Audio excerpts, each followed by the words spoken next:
सर्वप्रथम आफ्नो मातृभूमि छोडेर परदेशमा केही आफ्नो उद्देश्य बोकेर, केही सपना बोकेर, आफ्ना इच्छाहरू बोकेर, आफ्नो घरको थाती राखेर बिर्सेर आफ्नो जग्गा चटक्कै छोडेर पूर्व मेचदेखि पश्चिम महाकालीसम्म यहाँ उपस्थित हुनुभएका सम्पूर्ण मेरा परिचित अपरिचित साथीहरू, म के भन्न चाहन्छु भने कुनै पनि समाज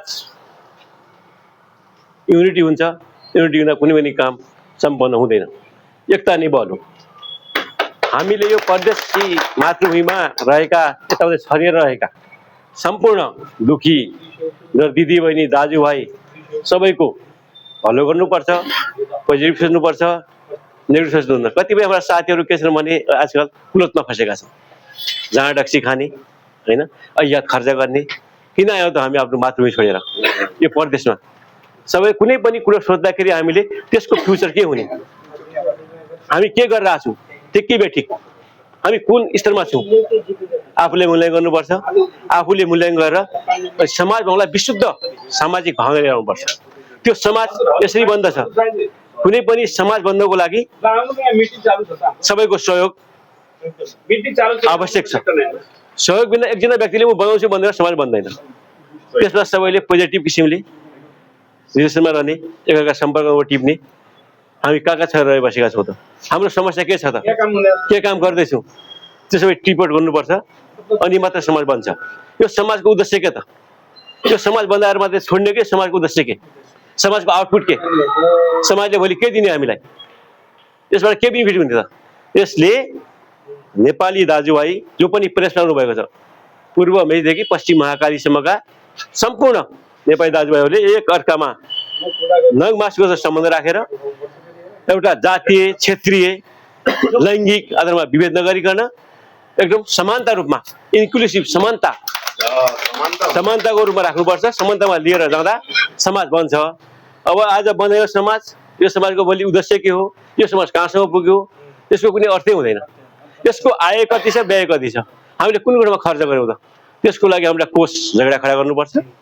यसमा ज्ञानजनाको सही राख्नुपर्छ हामीले मेन, अनि मात्रै समाज बन्छ। अब तपाईँको के छ भने हामी आउँछौँ टाइम पास जस्तो आएर हुँदैन। हामीले केही लागिसकेपछि परदेशमा हाम्रो जीवन, आज हाम्रो बाबाजी परदेशमा थिए, हामी पनि परदेशमा छौँ, हाम्रा सबैले परदेशमा आउने हुन्। यहाँ बसिसकेपछि के गरौँ न? हामी मान्छे अमेरिकामा गरिसके होइन, विदेशमा गरिसके, यहाँ त हाम्रो घर छिमेकी देश हो कि, यता गर्न केही ठुलो समस्या देखिनँ मैले। हामीले अहिले 2,000 फन्ड तयार गर्ने हो भने कुनै नाला सुवादतिर होला वा कुनै भोलिको मेयरतिर होला, अफिसै बनाउन सक्छौँ कि, त्यो भाडा दिन सक्छौँ हामी। त्यस क्रिकेट सम्बन्ध पोजिटिभ लिएर यसले काम गर्नुपर्छ, उद्देश्य नै पोजिटिभ हुनुपर्छ। अब पोजिटिभ यसको सबभन्दा क्षेत्र छ नि, क्षेत्राधिकार, क्षेत्र बढाउने हो भने प्रचार गर्ने हो कि। प्रचार भयो भने अब हामी कति टोटल छरेर डाटा छैन हामीसँग, डाटा छ त? कति हामी पूर्वदेखि पश्चिम बङ्गालका मान्छे कति सुधार बसेका, ल हाम्रो 9 जिल्ला डोटी, असम, बझाङ, बाजुरा 9 जिल्लाका मान्छेको डाटाहरू त हामी डाटा छ छैन नि। सबभन्दा डाटा कलेक्सन गर्ने हो कि हामीले। डाटा कलेक्सन गरिसकेपछि यो मान्छे के पद ठिक छ त, उचित कि ठिक कि बेठिक, काम गर्न सक्ने खालको मान्छे अनि आउनु पऱ्यो कि। अब बाध्यता के छ भने कतिपयको डबल ड्युटी गर्नुपर्छ। ड्युटी हामी अर्खा मान्छे, अर्खा नौकर होइन, अर्खा नौकर दास हुन् त हामी त, यहाँ गुलाम भएर बस्नुपर्छ क्या। यो के हो भने कतिपयको नौकरीको समस्या हुन्छ, कतिपयको फ्यामिलीको समस्या होला, नौकरी केही छैन नि त। यो भन्दा जसलाई टाइम छ, जसले सेमा सम्हाल्न सक्छ, जोसँग क्यापेसिटी छ, त्यो मान्छेलाई हामीले जिम्मेवारी दिनुपर्छ। जिम्मेवारी दिँदा एकदम बेटर होला मेरो लागि।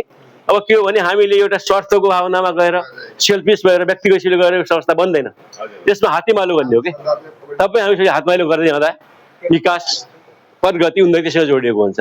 हामी भन्ने भावना राख्नु न, एउटा म भन्ने भावनाले कहिले समाज चल्दैन के। वी आर फ्यामिली, हामी भन्ने भावना राख्नु, हामी हौँ, हामीले गर्नुपर्छ, गर्न सक्छौँ भन्ने चाहिँ पुग्नुपर्छ। यति भन्दै म चाहिँ एउटा, मेरो अछाम लुङ्ग्रा हो, लुङ्ग्रा बुढासिन हो, हाल म धनगढी बस्छु। मेरो शुभ नाम कृष्णराज जोशी हो। म पहिला यता बिजेटीतिर बहुतिर काम गर्थेँ, अहिले भर्खर यतातिर आएको छु होइन। तपाईँको बिस्तारै बिस्तारै रिलेसन सम्बन्ध परिचय हुँदै जान्छ।